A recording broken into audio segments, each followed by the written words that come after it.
Perfect. Okay. So joining me on stage, as you read his bio in the conference program, is Andrew Frontini. I'm excited for your talk today and can't wait for the Q&A session after. Okay, great. You're going to be organizing that, aren't you? Yeah, I am. Yeah, wonderful. So, as Marini said, my name is Andrew Frontini. I'm an architect with several decades of experience designing public buildings, educational spaces, and many libraries. And I'm here today, and I'm very honored to do the keynote, which is going to take about 30 minutes. Let's start. And, oh, great. That's, now I can really relax, yeah.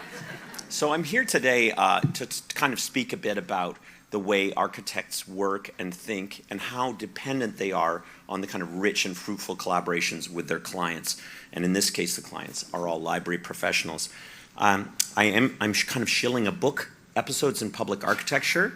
This is a combination book. I was kind of given the honor and task to write a monograph, which is usually a kind of collection of projects summarizing a career and a kind of approach to architecture. I ended up sort of writing a hybrid book, which is a combination of professional autobiography and really telling stories about 11 projects. And the book was cunningly designed by the people at Infoco in California as a series of stories inserted within projects. So you can kind of skip about and choose your own adventure. And I mean, I started out trying to really reflect on how architects work, and is there a way that I could share through a kind of set of candid narratives the way that we interact, because architecture is really a team sport. And so it ended up being a book about collaboration with other architects, with bureaucracies, with developers, with clients and builders. And each story sort of dives into a different facet of collaboration. At the outset, am I going the wrong way?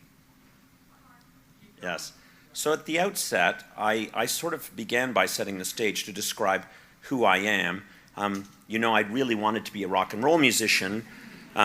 There were a series of factors that moved me away from that, and one was that kind of hanging out with smelly guys in a van just didn't seem as interesting as going to university or as savory. I had an uncle who's an architect working in Milan, and I shared this drawing with me when I was quite young. The Noli plan from 1748 talks about the city of Rome as a set of black spaces and white spaces. Black are private and white are public. What's interesting about this drawing is that some of the spaces are streets and piazzas outside, and some are courtyards, palatial ballrooms, the spaces inside building, the nave of a church. So the idea that indoors and outdoors can create a kind of fluid network of public space, and that there's a hierarchy of public space, and that the city can kind of be seen as a stage on which we live our lives. And it's important to scale it and think about it as supporting all of human activity. So this idea appealed to me. I graduated into a horrendous recession and decided to become an artist for a few years. But I was always thinking about architecture and the kind of theatrical possibility of public space and how people live in public space. But when the economy kind of started to heat back up, I realized I was missing something. And that was collaborating, working with people to build things. Here I am at the University of Ottawa looking at a sample for a facade panel with the builders, with the clients. And it's that coming together of different perspectives and ideas that makes architecture so interesting. It can also be quite messy, and tangling with that mess, trying to create order where there seems to be none, the kind of dance of chaos that goes from a project being conceived to being opened, is a dance I guess I signed up for, and I've always been looking for partners. Those partners are really what makes it such a rewarding career. Here are some librarians at University of Western Ontario during the process of creating a strategic master plan for the Weldon Library and the entire library system on the campus. And we had a series of exercises which really ranged from thinking about their operational model, their service delivery model, and then getting into the spaces they would need to support that, and finally, how would those spaces be configured? And here we actually brought models into the workshop and had them begin to program and play architect.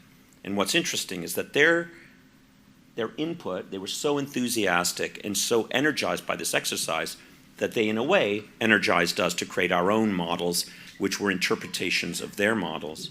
led into a strategic master plan, which over 6 or 7 years has now rendered 2 key projects, which are the main information commons and then the Digital Scholarship Center. And these are both spaces which are very high touch. They're the first things one sees when you enter the library. And it's a kind of gigantic, concrete, brutalist behemoth. So our first task was to make it feel like it was outside, it had daylight, and to create a space where people are energized, interact, and something that supports culture and events within the campus. We were also fortunate enough to work here at Rochester, working on the master plan, and this is a kind of section which was really nostalgic for me to dig up. Working with Marianne at the time and her team, we imagined kind of unplugging the kind of congestion which sits beneath the carillon bells and is organized into these kind of permanent stacks. What if we could liberate that space and create an innovation gallery where all of the special collections sort of meet in a central public space journey? And here was a rendering of what that might look like, and it still might look like in the future. But the idea that if we can create spaces that connect people, will connect disciplines, will connect ideas, and will foster innovation and thought. And these approaches of taking public space as the kind of draw to bring communities together to share ideas has really influenced a lot of our work on campuses throughout North America, always focusing on the relationship between the identity of the building on the outside and the public space story within. And if it doesn't bring people together and encourage learning outcomes, encourage community, then we might have missed our mark. So these reflections and others, I was fortunate enough to bring to maybe many of you in the 2022 publication, Designing Libraries for the 21st Century, and the editors are sitting here, Thomas and Joan among them. And my chapter was chapter 8, Elements of a Partnership, the role of the architect and the role of the librarian. So got to reflect and speculate on the way that architects and librarians work together. And that was an interesting exercise. I mean, I started the chapter by creating a kind of glossary of terms. What do architects mean when they're using their lingo and how you can understand that? But it also an insight into the way that architects think, what drives them and motivates them, and what are the really driving trends in architecture today. And it's interesting to kind of look at the way library professionals are motivated and see a lot of common alignment. I think architects and librarians are dreamers, they're altruistic, they're sort of mission driven. And I know that from working with many library professionals that you care deeply about your clients or patrons and the spaces that you deliver services to them. And you use the library as a space of engagement. I mean, what's wonderful about a library, it's where people come together in their quest for knowledge. So it's easy to find out what people need and what they're looking for, but you also use technology and data to inform your kind of anecdotal suspicions with real information. And I think there's a resilience in the library profession because the library as an institution has been challenged over the past 20 years in the advent of digital technology and continues to be challenged. And I think that challenge made the community self-aware and resilient, self-critical, but kind of forward-thinking. What does the library mean today? Why is it still relevant? But what is it going to mean a generation from now? So that chapter really got me thinking about how I've worked with clients or how we have worked with clients over the years. And when I began on this project of writing a book about the work I'd been leading, I really found myself telling stories about the kind of chemistry between the clients and the architects, also the builders and bureaucrats. So this kind of complex network which makes a project, when you're planning a project of any kind of having a sense of who all the players are and realizing if you're not collaborating with everyone involved in the decision-making process, you aren't actually going to get very far. And this is the puzzle box is the second chapter in the book, and it talks about a kind of one of my first stumbles, I guess, getting an opportunity to design University of Toronto's first digital library, which was at the Mississauga campus, UTM campus, and Marianne Mavernack was the head of the library at that time and part of the selection committee, and chose our team. And I was the young upstart in a kind of established firm, chomping at the bit and bucking the institution and trying to make my way. And I felt I did a good job winning the commission, and I thought it was quite clever. And we worked on the project for about a month and came back to present early concept ideas to our planning committee, which included campus architects, facilities people, and of course, library staff. and somehow it landed with a kind of resounding thud, kind of wet blanket, somehow failed to really make contact, even though it was quite an ingenious architectural proposition, I thought. So the next day, I was back at the office, and my boss called me into his office. We still had offices back then. And he said, I just got off the phone with Marianne, and, she felt nothing when you presented. There was an emptiness inside. You really didn't hit the mark. And he was there was a kind of salacious grin. He was quite happy with this outcome in a way, because he felt I needed to be put in my place. But one thing I learned about myself is that adversity is this fuel of creativity in industry, and went back into the studio with some of my collaborators and said, we've got about a week and we've got to come back. We don't really have time to redesign this thing, but we've got to reposition it. And probably what we should have done in the first place was create a story that preceded the unveiling of the architectural proposition. We did have a story, but it was couched in architectural terms, which proved to be kind of inscrutable to their audience. And so we went back and began to think about what the design was. What had we created, and how could we position it, create a mythology around it? Once again, my uncle, Fabio Frontini, came to the rescue, not in person, but in memory. I had long childhood memories of his practice. Outside of his architectural practice, he was obsessed with making very intricate wooden puzzle boxes. And we started talking about that, and then looked into and researched Japanese puzzle boxes, which is a long-standing kind of craft tradition where a very intricate piece of woodwork, which takes hours, maybe days, maybe years to open, and inside there's a treasure. So that's an interesting metaphor for the acquisition of knowledge, the space of the library, and of course the treasure inside would be knowledge. So we went back to the campus and presented a little poem with a model that we opened up in front, and Marianne said, I can sell that. And I don't think she meant just sell it to donors, but to really have something that we could all, from then forward, cling to, a kind of North Star, a guide as to what the project would be. And it did serve for fundraising purposes. It created a kind of advanced mythology for the building, but also guided us as architects. If we were going to make a puzzle box, a puzzle where we open it up and we discover the campus and we discover knowledge, how could we do that at every level of design, in the programming, in the furniture, in the way the building met the landscape? Would it always seem like a mysterious invitation? Would it have this kind of enigmatic but a welcoming quality? And this went kind of translated at every level. These are floor plans. They're quite detailed. But what they show is that all of the compact shelving, all of the bound collections were put into compact shelving. And this created a kind of core at the heart of the building, which liberated the perimeter for people to engage, collaborate, and engage with the beautiful natural surroundings of the campus. So it opened in 2017, so it's nearly 20 years old now. This building still commands this kind of presence on campus as a kind of warm, inviting puzzle to be played with.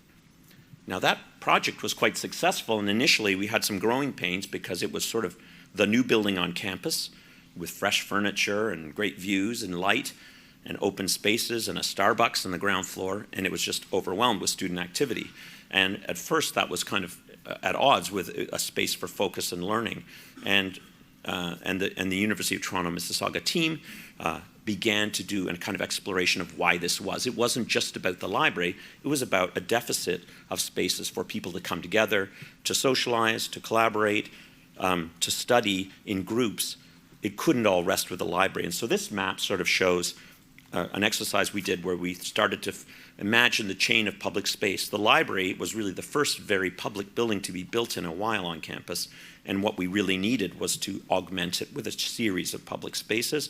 The last of 3 buildings which we built after the library, Manjiwinandamuwinan, which is the Anishinaabeg word for meeting of minds, is a kind of large mixed-use academic building which centers around a gathering space.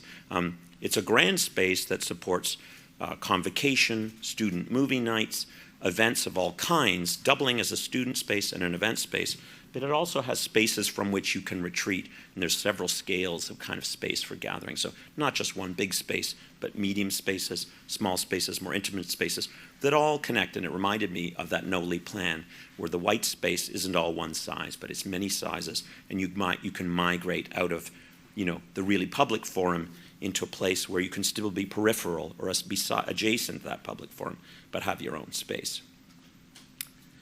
Another chapter, which is more from my mid-career that I want to kind of focus and bring out, I think, some valuable lessons. The lesson of that story being that every architectural proposition needs a mythology, a narrative that will excite people. And, I didn't get it right the first time, but I think we got it right the second time, and that set a precedent for me personally that I should always have a good story. And it's not always that easy because clarity is found over time. It isn't there immediately. So it's often an iterative process. But you have partners. They're your clients. This is about working with the Toronto Public Library, who I think is a very visionary organization. They have 100 branches, one of the largest systems in North America and one of the most heavily used. This was for a district library, small in comparison, about 30,000 square feet, in a post-war suburb, Rexdale of Toronto, which is it's what's called a neighborhood improvement area. It's suffering from low economic indicators, lack of public realm, lack of infrastructure, no green space. So it's also a place where many new Canadians arrive because there's affordable mass housing, but it's not well connected to anything. Across the road from the library, a huge mall, the Albion Mall. Really not a pretty mall. But inside it, you saw the richness of the culture, the kind of diversity of the culture in the food offerings, the fashion boutiques. You saw this is actually a very vibrant, colorful culture. But the urban environment that people are living in doesn't really reflect that. And our commission was to take the 1972 library, a real beater, and add on to it and improve it. So the first public hall we went to, we met the community. There were about 200 people crammed into the library. And we began to speak about trends in libraries, how the new library was going to be, more inclusive and accessible and brighter. And we were sort of stopped in our tracks when someone stood up and said, "You can't close the library." And it started a large group conversation about the library as being such a critical piece of their social fabric that to close it for 2 years would have had really, negative effect on the safety and health of the community. So we kind of pivoted and began to imagine, and this is what this diagram shows, building in the parking lot, the empty parking lot next door. And then eventually, when the new library was open, move in and then demolish the old library, liberating a space for who knows what. Those consultations also pointed to some inspirational content, the idea that the library functioned like an oasis. And when we began to talk to people about what they wanted light, they wanted color, they had a community garden out back of the library, and that seemed to be one of the kind of most celebrated aspects of the library's program. And it inspired us to think about the library as a garden for knowledge and community. We began by taking our square plan and cutting courtyards into it, lifting the corners to invite the community in, and then wrapping it in a kind of garden fence, a colored perimeter which would evoke the kind of diversity and natural beauty within the library. And now sort of shield it from the concrete jungle around it. And this is how that library looks, a kind of colorful pavilion with its optimistic and friendly lifting corners. The courtyards became a concept which the librarians, because everyone always struggles with courtyards in Canada because, well, it'll fill with snow and what will we do? But eventually they began to see opportunities to program it, and it started to get legs. And here it is finished. With this sort of layering of the terracotta with its glazed, colored exterior, the landscaping of the courtyards, and then just continuing the theme of color in the furniture, the idea of a garden for all seasons. And the courtyards worked for every key program area, whether it was children, youth, or adults. And what I found, as an architect, you come back to spaces and see how they're being used. The library really grabbed onto the idea of the courtyards. And here is Parks Canada coming to teach inner city kids how to camp on a summer day in the courtyard. And they're far away from any campsites, but the idea that this exists, this is an opportunity, and that you can explore a natural world beyond the city's borders becomes this inspiring moment in the library. Here you see it in context, the concrete jungle around it, the mall and its shopping, its big parking lot. But on the lower right you see the parking lot we proposed. we wanted to create a plaza. That's what people were asking for, a space for public life. And giving it over to cars seemed to be, not what the community needed. We conducted some surveys. Again, the library just used just conducted a survey as people came in and went online. They asked how you got here. And we realized that 20% of the people might come by car, but most people were arriving either walking or by transit. So we were able to go back to the city and say, can we just build 60 spots instead of 90? And we ended up building 55. And using the extra space to green the parking lot instead of kind of concrete medians, we created these mounds of planting in earth. Instead of yellow lines on black asphalt, we used a quilt work of different colored pavers to kind of create. At first, people weren't sure how to park, but they did learn. And the result is something which really feels like a plaza and can be used for events, markets, and food fairs. So this turned out to be a really resounding success with the community, and their usership, went through the roof. But the other thing is that it brought these elements that were missing. So the library, as the provider of civic life and civic and social infrastructure beyond strict library programming. But again, we kind of arrived at these solutions by listening to the community and interpreting what they had to say. Here's Justin Trudeau showing off, meeting with diverse people, and this is where he chooses to do it. So we felt that it was a stage for him to at least pretend that he's engaged with the broader community. So at the end of the day is that it was a community voice, the idea of a garden, a community garden, which inspired an architecture. And we listened and interpreted and brought a level of detail and care and craft to it so that this community could have really a pavilion which spoke to optimism, to hope, and which transformed the character of their urban space, because that's really what you need, is something to refer to that's uplifting. I'm going to look at a third chapter, which is more recently and deals with a serious societal issue that is throughout North America, and that's of truth and reconciliation. In 2015, the federal government in Canada, and those of you who are Canadians will know this, issued their report on truth and reconciliation with its recommendations. And this was, over 10 years in the making. Really, it's generations in the making, but the actual project took 10 years. And it had specific recommendations about bringing Indigenous knowledge and the representation of living Indigenous cultures and Indigenous histories into the built environment. So for the clients and the architects and builders of these spaces, there are tangible recommendations. And what this chapter really deals with is turning recommendations and aspirations into a reality. It's not always that easy. Toronto Public Library came forth with a brief for another library, and I apologize for using the same client twice, but I really do feel they're doing a good job because they set very clear goals. In this case, it was to have a net zero carbon building and to have an Indigenous architect or designer on your team who will be an integral part of the creative process. So reached out to a lady of Smoke who runs a practice just outside of Toronto, Smoke Architecture. At the time, 6 people, all female, all Indigenous.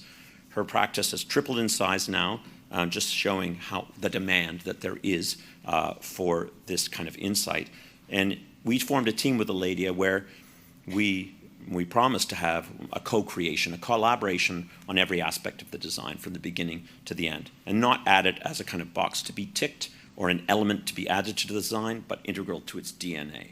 That's how we won the job, because of all the 5 shortlisted teams, we were the one who seemed to be speaking with one voice. And Perkins & Will has a very long and deep commitment to sustainable design. We call it living design, a kind of holistic view of sustainability.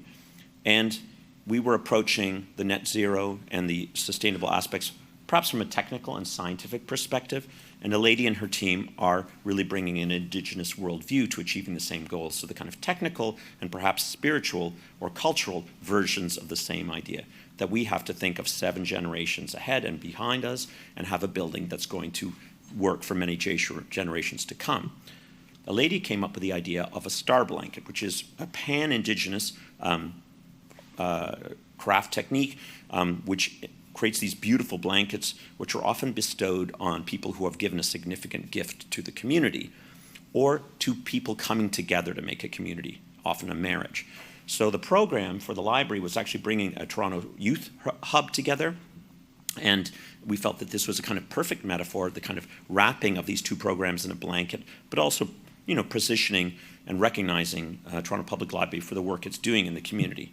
So that seemed like a wonderful idea, and that was vetted through a series of 13 Indigenous stakeholder groups, as well as the local non-Indigenous community, and everyone thought it's an exciting idea. Then came the challenge of how do you make a blanket into architecture? And I think what's interesting, if you look through Canadian architecture journals in the last 5 to 10 years, you see an increased focus on the Indigenous voice in public buildings. And those are the premiated projects, because I think they're kind of cutting new paths for architecture. And Canadian architecture probably hasn't seen this strong a kind of paradigm shift or influence since the heydays of Expo 67, when Canadian modernism was kind of at its heroic height. But this is really a time where the whole country is beginning to think about a new way of voicing architecture. And so the non-Indigenous architects with a kind of large organization behind us and many institutional clients, working with smaller practitioners who are in a certain evolution of their practice, but have a unique perspective to bring. How do we bring these ideas together? And, we were struggling because a blanket is not a building. And Indigenous traditions of building don't come at the scale and the level of permanence that a library in downtown Toronto is demanding. So we had to kind of think of a process of translation, and this was during COVID, so I'm in my backyard with my COVID beard, and I thought what we need is, there was a clue, a lady had said, in Indigenous cultures, culture is a verb. It is acted out. Knowledge is transferred verbally, through ritual, through ceremony, and we act out knowledge. We act out the translation of ideas and stories. So I thought maybe we need to act out our design process. We need to kind of almost create a performance out of it, have artifacts that document the thinking so that we can explain to others and to ourselves how a blanket becomes a building. So I made this 1 to 25 wood thing, and it was kind of represented the building on the site, 3 stories, the whole site. We went into the studio with our masks, and the team from Smoke came in. We ordered 2 huge rolls of industrial felt, and we began to goof around, asking the question, what does a blanket do? How does it enclose space? How does it drape? How does it fold? We then took a LiDAR scanner, which you can get an app on your phone, and we mapped each of these. We picked 3 that we thought had potential, and we created digital models, and we shared that with the client the next day.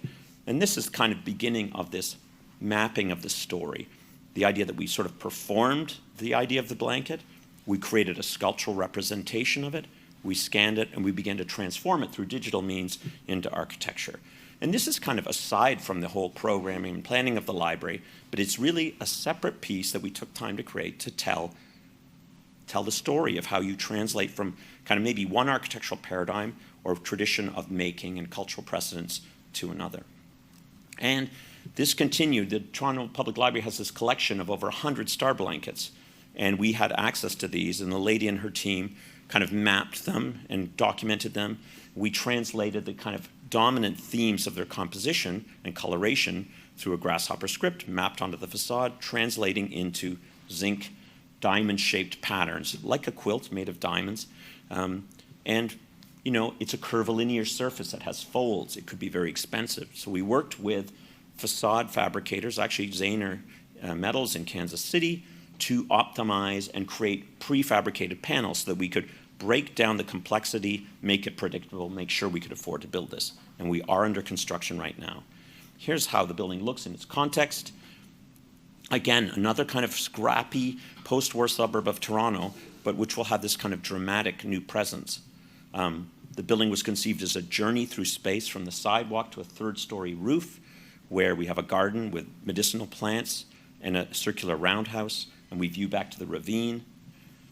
Spaces for telling stories. So the program of the library is also shifting with its space, a real focus on storytelling and oral tradition entering the collection. And that can only happen when people come in and bring it to life. So I thought that this was fascinating, that it wasn't just a kind of one-dimensional commitment where we talk about indigeneity as an aesthetic, which I think can be, is filled with problems. But we actually think about it as a way of learning and knowing and how this influences the space of the library. And I think that's worth thinking about in the context of any learning space, but particularly academic libraries. spaces to eat together with a communal garden, a unique presence in the city, and again, finally, this image of the blanket which opens to invite people in. It's the east, the direction of the rising sun. So even the orientation and traditions of entry that Indigenous architecture held sacred manifest themselves in this library. So very proud to have been able to participate in a project which I think is shifting the way we think about how architecture is made in this continent. So I'm going to kind of set you free now. You'll be going into a day and a half of speculating about how we're going to design libraries for the 21st century. Leave you with some thoughts, which I think I've tried to capture in my book, but also I've shared in these projects, is that you need to demand designs that are going to be worthy of the dreams you establish as an institution. And so you have to challenge your architects, you have to challenge the people with the funding, you have to challenge the people who manage the campus to create something that is going to have a lasting impact. We know that you listen to your community, but listening and then translating, I think, that takes collaboration. Your architect has to help you translate the community's voice into built form. And we know that these projects are very hard to get off the ground. They happen once in a generation or a career if you're lucky. And architects are fortunate. We get to see project after project. But when you're building a library on the client side, it may be the only time you see it in your life, and it may be the only time the institution gets to do it. So you have to think far ahead. How is the next generation going to benefit from this? And dare to make the project transformational. You know, don't just solve little problems you have today, but think about how you can push society towards, you know, a better future with the moves that you make today. So I will leave you. We'll have some discussion. And of course, the book is for sale out in the lobby with our friends at Barnes & Noble, and I'll be there signing copies if you choose to take one home or have it sent to you, which is a real innovation if you don't like heavy luggage. So thanks very much.